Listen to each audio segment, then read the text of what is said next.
है protection of certain rights regarding freedom of speech etcetera to all citizens shall have right to freedom of speech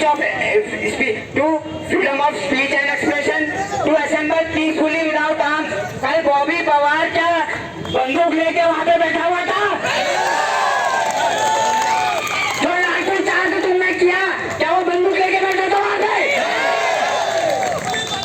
police ने, सरकार ने खुद बनाया whistle blower protection act 2014। आप कहते हैं अगर आप विसल ब्लो करेंगे, आप सिस्टम में आवाज उठाएंगे, हम आपको सुरक्षा प्रदान करेंगे। अरे सुरक्षा देखी मैंने, जो पुलिस की डंडी ऐसे बॉबी पवार को लग रही थी वो देखी मैंने। वो किसके दबाव में पड़ी? और हमारे बीच में जो उपद्रव फैलाने वाले वो लोग थे, उनसे भी साफ कहना चाहता हूँ, एक एक को चिन्हित करके एक एक के खिलाफ मुकदमा दर्ज करने का निवेदन हम उत्तराखंड पुलिस से कर रहे हैं। जो भी वो उपद्रवी थे, किसी को भी न बख्शा जाए, कोई हो। और इस मंच से उत्तराखंड पुलिस के डीजीपी साहब हो, एसएसपी साहब हो देहरादून, आप तैयार रहे। हम मानवाधिकार आयोग चाह रहे हैं और आपके खिलाफ केस होगा। हमारे तो बख्शने वाले नहीं है। हमारा बॉबी अगर अंदर है, जहाँ कुमाऊं में पीयूषों से गौरव बजेगा, आप लोग खड़े हैं कुमाऊं में। आप ये मत समझिए हम सब इतिहास पढ़े हुए हैं। हमें पता है कि 1857 की जब क्रांति हुई थी तो बहादुर शाह जफर को जब नेता बना के सब दिल्ली कूच करा था, तो आपने बहादुर शाह जफर को निपटा दिया और 1857 की क्रांति वही खत्म कर दी। आज हम लोग यहाँ से व्यक्तिगत सत्याग्रह करेंगे, गांधी का हर घर से सत्याग्रह होगा, हर आदमी सड़कों पे आएगा। और हम लोग जो है आप चुप बैठने वाले नहीं है। गांधी जी आप कान खोल के सुन लीजिए, ये युवाओं पे बरसी लाला लाजपत राय ने जब उनके सर पे Simon Commission sorry Cripps Mission का जब आया था, तो उनके सर पे जो लाठी पड़ी थी वहां उनकी मौत हुई थी। उन्होंने कहा था मेरे सर पे बरसी एक एक लाठी हमने तो उसकी ताबूत में कील टूटने का काम करेगी। मैं ये इस मंच से कहना चाहता हूँ, वही लाला लाजपत राय की बात, युवाओं के सर पे बरसी एक एक लाठी उन भ्रष्टाचारी, उन चोर हाकम सिंह, संजीव चतुर्वेदी, संजीव कुमार जैसे लोगों की ताबूत में कील ठोकने का काम युवाओं के सर पे बरसी एक एक लाठी करेगी। वो भ्रष्टाचारी जो भी हो, हम खुला चैलेंज देते हैं, कोई भी बख्शा नहीं जाएगा। और अगर कोई ऐसा व्यक्ति इस मंच में भी है तो कान खोल के सुन ले, जो खबरें लेने के लिए यहाँ पे बैठा हुआ है, उत्तराखंड का युवा चुप होने वाला नहीं है। ये धरना प्रदर्शन आज केवल सांकेतिक है, इसको अनिश्चितकालीन धरना प्रदर्शन में बदलेंगे, क्रमिक अनशन में बदलेंगे, आमरण अनशन करेंगे और मरेंगे तो अपनी देह का दान करके जाएंगे इस उत्तराखंड के। देखिए हमारी बॉडी भी जो है वो काम आए उत्तराखंड के लिए। जो बरसा रहे थे लाठी यहाँ हल्द्वानी में, पुलिस वालों से हमारा निवेदन है, हम अपना देह का दान कर देंगे। इस देह को वो मत करना, आपको मानना है तो आप जहर दे दीजिए, हम खुशी खुशी खा लेंगे, मगर ये लाठी हम सहन नहीं करेंगे। देखिए 5 साल हो गए, सर के सारे बाल दिल्ली में रह के झड़ गए। ये देखिए आधे से ज्यादा बाल दिल्ली में रह के झड़ गए। 5 साल मुखर्जी नगर की कोठरी में वो डार्क हॉर्स की किताब लेके आना, गौरव भाई जो मैं लेके आया था, वो नीलोत्पल मृणाल जी की किताब है डार्क हॉर्स, वहां पे रखी होगी, किसके पाओगी देखना देना। मैं लेके आया हुआ था दिखाने के लिए कि उसको पढ़िएगा आप, उसमें दिखेगी आपको कि एक यूपीएससी की तैयारी करने वाला व्यक्ति कैसे मुखर्जी नगर के अंदर जो है अपनी जो है जिंदगी गुजार रहा है। बड़ा संघर्ष का दिन होता है, कभी कभी तो मैगी बना के खाना होता है, कभी पानी चाय गर्म करके हम बिस्कुट में काम चला लेते हैं, उसके बाद हम जब पेपर देने आते हैं पेपर लीक कर देते हैं। हमारा दर्द भी समझिए, यहाँ जितने अधिकारी खड़े हैं ना कभी इसी दौर से गुजरे हैं। अगर आप में से भी अगर कोई हाकम सिंह की गैंग के हैं तो कान खोल के सुन लो, कान खोल के सुन लो, कोई बख्शा नहीं जाएगा, किसी को नहीं छोड़ेंगे, किसी को चुन चुन के निकालेंगे, एक एक सिस्टम के भ्रष्टाचारी को किसी को नहीं छोड़ेंगे। ये कुमाऊं से आह्वान है युवाओं का, ये पीयूष जोशी नहीं बोल रहा है, ये कुमाऊं के पे जो बैठे हैं ना युवा ये बोल रहे हैं। और यहाँ से ऐलान भी करके जा रहा हूँ कि अभी तो 50 लोग 100 लोग आ रहे हैं। 12 का जो आपने गेम खेला कि पटवारी का पेपर कैंसिल नहीं हुआ, 12 के बाद देखिएगा ये कुमाऊं की सड़कें देखने लायक रहेंगी। कि यहाँ पे हम ये नहीं कहते कि चक्का जाम करेंगे, ये आर्टिकल 19 में भी लिखा हुआ है कि जो आपका हड़ताल है बंद है वो हमारे संविधान के नियम में नहीं आता है, मगर उसमें ये भी लिखा है कर सकते हैं सर, वहाँ पे आप लाठी नहीं बरसा सकते। आप जो रिकॉर्डिंग कर रहे हैं वो भी सुन लीजिए हमारी बात। वहाँ पे आप लाठी नहीं बरसा सकते सर, वहाँ पे आप लाठी नहीं बरसा सकते हैं। और मेरा निवेदन है ये किताब जो है आप पढ़ लीजिएगा उससे पहले। अगर हम बंदे भी बुलाएंगे ना सर, ये किताब लेके बंदे बुलाएंगे, ये किताब से आपको शक्ति मिली है कि आप हमारे ऊपर लाठी बरसा रहे हो। और ये किताब हमें अधिकार दे रही है कि हम जो है अगर बंदे भी बुलाए शांतिपूर्ण की सीधे निवेदन करें। ना आप हमें रोक सकते हैं, ना आप हमें ये कह सकते हैं कि आप ऐसा मत करो। हमारा संवैधानिक अधिकार है, right to assemble peacefully without arms. तो इस मंच से कान खोल के सुन लो, आतंक के छेलो, चाहे पुलिस का अधिकारी है, चाहे एसडीएम बन के बैठा है, चाहे डीएम बन के बैठा है, किसी को नहीं छोड़ेंगे। चुन चुन के आपको घर से घसीट के नहीं लाए। जो लाठी हमारे सर में पड़ी है वो लाठियां आपके सर में नहीं बरसाई। तो मैं भी अपने बाप का बेटा नहीं, मैं भी अपने बेटा नहीं, किसी को नहीं छोड़ेंगे, किसी को नहीं छोड़ा जाएगा। तो इस मंच से आप सब लोगों को मैं ये कहना चाहता हूँ, ये मसाल जो क्रांति की जली है ये बुझनी नहीं चाहिए। और जो आज हम लोग आए हैं, ऐसा ना हो कि कल के दिन परसों के दिन सरकार एक तामा दे दिया जैसे कि हम नकल विरोधी कानून ला गए हैं, प्रदेश का सबसे खतरनाक 50 करोड़ का 100 करोड़ का जुर्माना लगा देंगे। अरे भैया वो 200 करोड़ कमा के बैठे, क्या होगा 100 करोड़ के जुर्माने से? उनके लिए क्या मायने रखते हैं 1 करोड़ रुपए? जो 200 500 का जो हजारों करोड़ रुपए हाकम सिंह का एक वो जो गेस्ट हाउस टूटा उसमें मैंने देखा 200 करोड़ की तो खाली नकली लगी थी। वो आदमी को क्या फर्क पड़ रहा आपके 100 करोड़ से? आप उसके ऊपर 1 अरब का जुर्माना लगा दो। अडानी अंबानी रहे हो तो वो उनकी संपत्ति की जांच क्यों नहीं हो रही है? क्यों जांच नहीं हो रही है लोक सेवा आयोग के अध्यक्ष की संपत्ति की? हमारी इस मंच से एक सूत्री मांग है कि उत्तराखंड में सीबीआई आए, उससे काम कुछ मंजूर नहीं है। और जो पुलिस में दरोगा भर्ती घोटाले में आपने केवल 20 नाम जो है आप लोगों ने उजागर करे। हम कहते हैं एक एक भ्रष्टाचारी को पकड़ के लाइए, और वो पकड़ के लाने का काम पुलिस नहीं कर सकती। आप कैसे कर लेंगे? नरेंद्र भाई यहाँ पे खड़े हुए हैं, इनके साथ के 4 लोग होंगे, ये कैसे कह देंगे गौरव भाई है, गौरव भाई यहाँ पे खड़े हैं, मैं कैसे गौरव को फंसा दूंगा? ये बताओ ना। मेरे साथ न पढ़ने वाला, मेरे साथ दिन रात बैठने वाला, इसका कहीं पे केस हुआ मैं कहूँगा भाई चिंता मत कर, मैं खड़ा हूँ, ले लूंगा।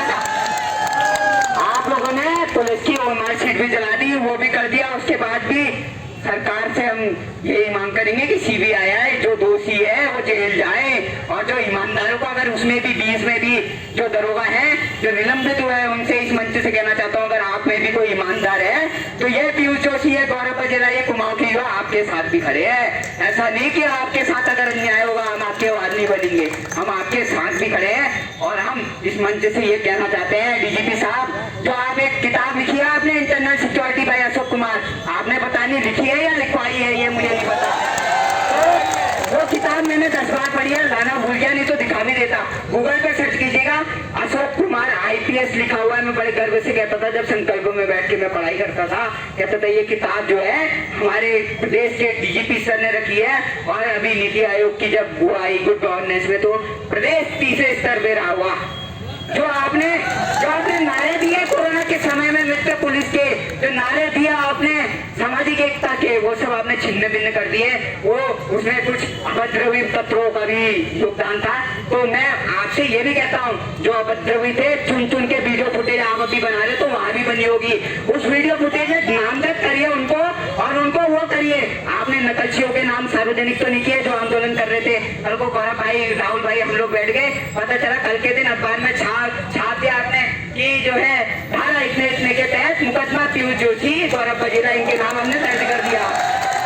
ऐसा नहीं चलेगा, ये प्रदेश हमारा है, हमने लड़के दिया ये। और रात को जो आपने सर्जिकल स्ट्राइक करी थी ना, रात को 12 बजे हमारी बहनों की ऐसे छाती पकड़ के जो आपने खींचा था, वो देख के ना आज उत्तराखंड की हर माँ के मन में जो है आप लोगों के प्रति रोष है। जिस भी पुलिस के अधिकारी ने वो किया था उसको दंडित किया जाए। वो बिल्कुल सही नहीं था, परमिशन लेके बैठे थे। बोलोगे तो लेटर अभी आपको व्हाट्सएप कर दूंगा, अभी भेज दूंगा, अभी दिखा दूंगा। परमिशन लेके बैठे हुए लोगों को आपने जो शोषण किया है, मानव अधिकार आयोग जाएंगे, छोड़ेंगे नहीं आप लोगों को भी जो चोर है और जो पुलिस वाले सही है। ये कह रहा हूँ, हम बिल्कुल खड़े हैं आपके साथ। कोरोना में आपने देखा होगा, कोई खड़ा था नहीं खड़ा था, कोरोना में मैं खड़ा था आपके साथ जब सिलेंडर की फोन करते थे। यहाँ मुखानी के इंचार्ज थे, कहीं का इंचार्ज था, जगदीप भाई थे, हमारे ये बाकुनी जी थे, हमारे संजय कुमार जी थे, जितने भी थे सबके साथ मिलकर हमने काम किया था। और मित्र पुलिस का हमने पूरा साथ दिया था उस समय जब प्रशासन को जरूरत थी, जब वो देश जो विप्लव में था। तो आज जब हमको जरूरत है, आप हमारे साथ क्यों नहीं खड़े सर? हमें बताइए ना, हमारी क्या गलती है? ये गलती है क्या कि मेरे पिताजी के पास 50 लाख इकट्ठा नहीं हो पाए और मैं हाथम को नहीं दे पाया? यही गलती है क्या मेरी कि मेरे 50 लाख जो है हाथम के पास नहीं पहुंच पाए? और आपके जो है उन जो अधिकारी जो विचरण पे, मेरे पास आरटीआई की कॉपी पड़ी हुई है जो विधानसभा अध्यक्ष जी के नाम लिखते हैं, वो साथ क्या लिखते हैं मुझे लेटर याद हो गया है। सेवा में माननीय विधानसभा अध्यक्ष महोदय, निवेदन इस प्रकार है कि मेरे पति बीए पास हैं, मुझे गुप्त सूत्रों से पता चला है कि आयोग में जो है अपर निजी सचिव की भर्ती होने वाली है। कृपया जो है मानवता के आधार पे मेरे पिता पति को नौकरी देने की कृपा करे। और उसपे क्या लिख देती है सरकार? सचिव विधानसभा तदर्थ नियुक्ति करे। अरे भैया, तदर्थ नियुक्ति करनी है तो सार्वजनिक नीलामी कर दो ना। डीएम के 5 लाख 50 लाख 1 करोड़ जितने हैं, हम नहीं बैठेंगे ऐसे, हम काम धंधे में लगेंगे, 50-50 इकट्ठा करेंगे, नीलामी में बैठेंगे, बकायदा खरीदेंगे पोस्टों को। क्यों तैयारी करें हम फीस दे जाके, हम बार बार पेपर दे, आप कह रहे हमने कैंसिल करा दिया और बसें लगवा दी। ये बताओ, रोडवेज के यहाँ से पिथौरागढ़ जाना है, कितनी बसें चलती है रोडवेज के यहाँ से? मेरे को अल्मोड़ा जा रहे हैं, कितनी बसें चलती है? एक बस चलती है आपकी सवेरे से रोडवेज की। आप कहते हो परीक्षा पत्र लेके जाना, हम भिखारी नहीं है। हम जो 10,000 20,000 रुपए देके परीक्षा 50-50 1 लाख रुपए देके घर का जो है जमीन बेच के अगर हम परीक्षा की तैयारी कर सकते हैं, तो हम लोग जो है वो 2,500 रुपए का तेल हम मायने नहीं रखते। वो तेल को, वो बसों को ना अपने घर में रख लेना धामी जी, अपने घर में अपने बच्चे के जो जन्म होता ना, उसमें आप बड़े प्यार से ऐसे फोटो खिंचवा रहे थे, वो आप अपने बेटे की जो फोटो खिंचवा रहे थे ना, उसके लिए मैं कहना चाहता हूँ कि वो तो आपका बच्चा था, हम भी आपके बच्चे जैसे थे। जो आपने डंडे चलवाए ना, वो अच्छा नहीं करा। और वो जो लाला लाजपत राय की बात थी ना, वो याद रखना, वो ताबूत की कील ना 2024 में भाजपा की ताबूत की कील भी ठुक सकती है उससे, ये ध्यान रखिए। अगर हमारी मांगे नहीं मानी जाती ना, अभी तो देहरादून में हुआ था जो वो था, वो तो झांकी थी, कुमाऊं की अभी पूरी पिक्चर बाकी है, वो ट्रेलर था। तो इसके लिए बिल्कुल निश्चिंत रहिए, युवाओं को अब यही करना है कि 12 को अगर पेपर होता भी है तो मैं तो कह रहा हूँ सार्वजनिक बहिष्कार किया जाए पेपर का। क्या करेंगे उस आयोग में पेपर देके जिसके सब पेपर पहले ही लीक है? और ऐसा ना हो धामी जी प्लम्बरों की भर्ती करते रह जाए और पेपर फिर से लीक हो जाए इस बार भी। तो सरकार को एक ही निवेदन है, अगर आप लीकेज रोकने में जो है असमर्थ है तो जो है आप प्लम्बरों की भर्ती कराएं। मगर वो भी कैसे कराए सरकार? जेईई और प्लम्बरों वाली भी जो है जल संस्थान का, वहां भी पेपर लीक हो गया, उम्मीद ही नहीं है कहीं से। प्लम्बर भी कराए तो प्लम्बर भी ऐसे भरे जा रहे हैं वितरण के आधार पे, सेवा में श्रीमान। मेरे पिताजी को 6 साल काम करते हुए हो गए, इनको प्लम्बर बना दिया जाए और बना दे रहे। मेरे भी तहसील में जो है 15-20 मित्र काम करते हैं, मुंशी हैं वो एसडीएम के, और इन लोगों के सैलरी मिलती है 5-7 हजार, उनको भी 10-10 साल हो गए। एक लेटर कल से उनसे भी लिखवाता हूँ कि महोदय मेरे को तहसीलदार के अंदर काम करते हुए 15 साल हो गए, तहसीलदार कुछ काम नहीं करता है, मैं सारे काम करता हूँ, मुझे नौकरी दे दी जाए। और सरकार से ये निवेदन करूंगा, क्योंकि उनके पास एक्सपीरियंस सर्टिफिकेट है 10 साल का, उनको भी नौकरी दे दो आप, क्योंकि वो बेचारा तो 10 साल नौकरी कर रहे हैं, आप तो ऐसे फर्जी लेटरों के आधार पे जो आप नियुक्ति कर रहे हैं। तो इस मंच से केवल एक ही मांग है, एक ही नारा है, उत्तराखंड मांगे, उत्तराखंड मांगे। युवा अभी भी नहीं जागा है, उत्तराखंड मांगे। मैं कहूँगा युवा जब जब जागा है तो आप कहेंगे भ्रष्टाचारी भागा है। युवा जब जब जागा है, भ्रष्टाचारी भागा है। युवा जब जब जागा है, भ्रष्टाचारी भागा है। तो मैं आपको इस मंच से आज ये ऐलान करके जा रहा हूँ कि ये जो धरना प्रदर्शन आज हमने शुरू किया है, ये खत्म तब तक नहीं होगा जब तक कि जो है हमारी मांगे नहीं मान ली जाती, जब तक कि सीबीआई नहीं आ जाती। और पूरे प्रदेश में जो है, क्योंकि सरकार फेल है, सिस्टम फेल है, तो गोलजू दरबार में हमने पिछले बार अर्जी लगाई थी।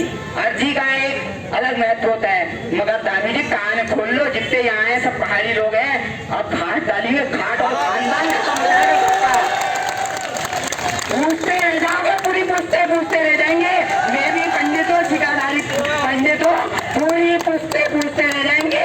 भूल जाओगे सारा क्या होता है। हमारे पहाड़ में कहावत है, अगर तुम ज्यादा वो करोगे आमा देवते चुपटा देंगे, हम देवते चुपटा देंगे। बताना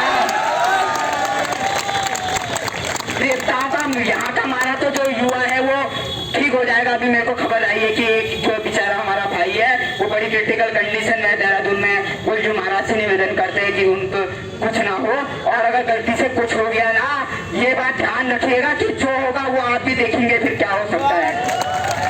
और इसके अलावा ये कहना चाहूंगा कि जो गोलजू में हमने अर्जी लगाई थी, अब पूरे प्रदेश की हुआ, सरकार पे भरोसा नहीं है, SIT पे भरोसा नहीं है, STF पे भरोसा नहीं है।